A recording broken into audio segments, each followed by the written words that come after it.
Any free society should be based on the concept of voluntary action, but voluntary action alone does not lead to a free society. Voluntarism has been popularized by the concept that you own yourself.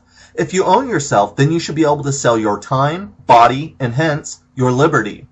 The problem with this argument is that you don't own yourself. You are yourself.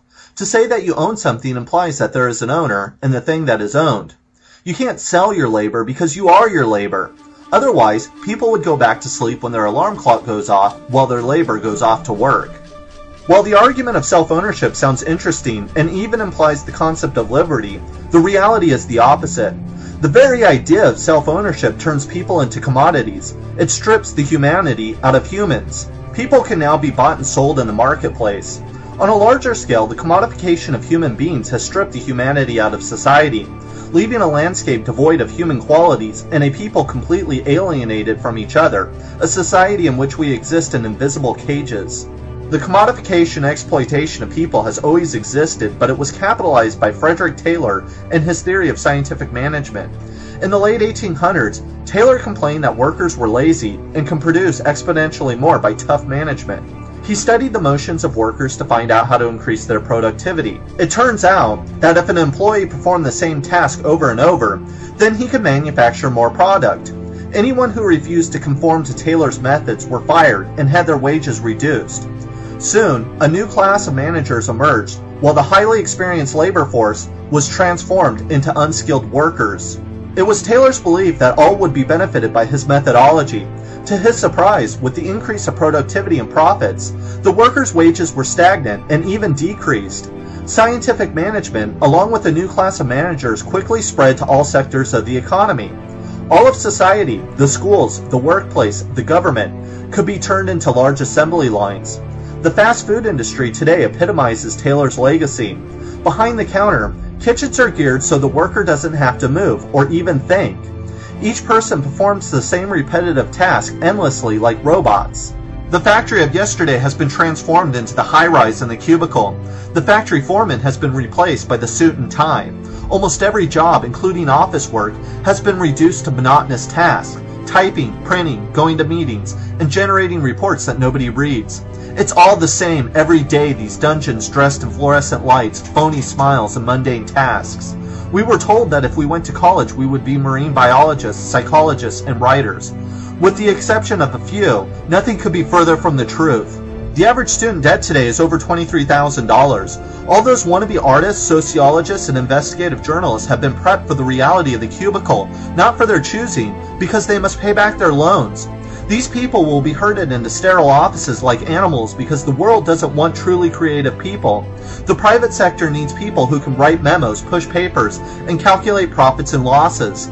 The managers will impose work tempos, production quotas. You punch in, you punch out, surf the internet, you'll stay late, you'll daydream about what life could have been, because this isn't living, this is dying.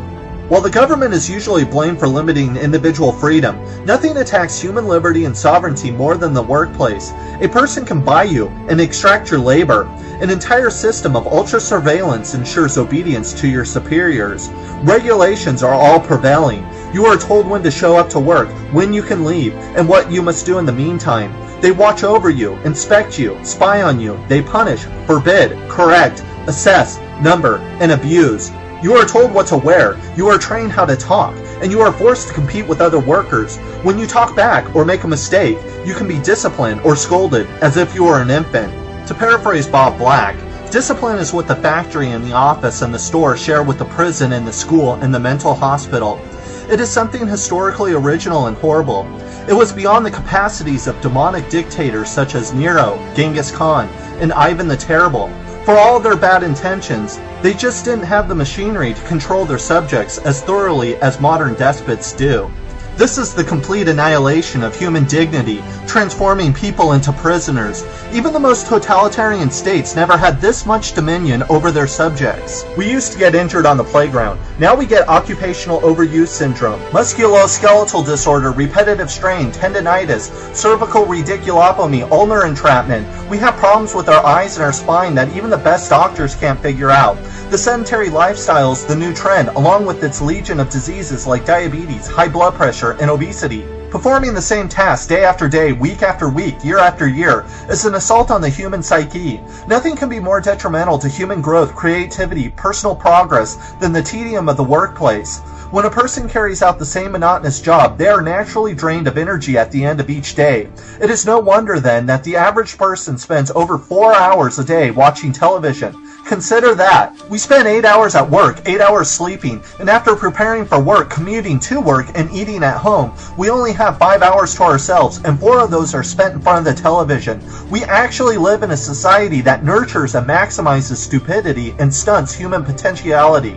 Repetition is the enemy of every worker, the chains of humanity, yet it is the liberator of the business executive and the managers. Instead of using technology to free individuals, as it could be, the private sector has turned people into gears and into commodities, while they are the beneficiaries. These people make a living off of our lives, stripping us of our dignity, stealing our meaningfulness, and seizing our essence. Frederick Taylor's legacy has become ubiquitous. In the last 100 years, his methods have been studied, improved, and refined with immense precision. Scientific management is today's God. Its technique has saturated everything. Our schools, our workplace, the intelligentsia, the government, and even our lives are regimented with this insanity. We can see it all around us in the cars we drive, in the advertising we see, in the government that doesn't work, and in the homes we live. When something is so pervasive, we become entangled in its net. Every day is the same, a repetition with no end, dulling the person until they feel like they are living in a dark haze underwater. We were told that if we worked hard enough, we could experience the American dream. What we weren't told is that there isn't one, and there never was one. A new reality awaits our young, where wealth inequality has been celebrated and deified. Yet inequality has created the separation of power, and power, more than anything else, limits liberty. The workplace needs to be transformed, not by de-skilling labor as Taylor did. Instead, we need to liberate workers. Every employee should have the opportunity to participate in a variety of jobs from manual to intelligent labor. Workers should have equity in the workplace so they can call it their own. They should not be perceived as mere automata or commodities on a factory line, but as living beings. We should be building technology to liberate, not to enslave. All tedious and unwanted jobs should be reduced or automated. Most of all, we should be producing not for the market, but for people. It is important not to completely dismiss Taylor and his methods. Productivity is important. After all, both the US and the Soviets under Lenin used Taylor's methods to pull themselves out of the Dark Ages. However, there comes a time in every society to transform such barbaric and childish techniques with moderation and compassion. That time is now. We cannot talk about liberty if we can't even mention the place that we spend a third of our life. But it's voluntary, you say. That is always the answer, repeated and repeated. It's voluntary. We live in freedom. No, we don't live in freedom. We live in invisible cages. We live in slavery. While it is true that every free society should be voluntary, voluntarism is not enough.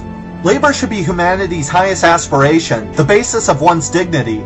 Until the day comes when the thinker works and the worker thinks, free, intelligent labor can emerge, and humanity can once again be instituted.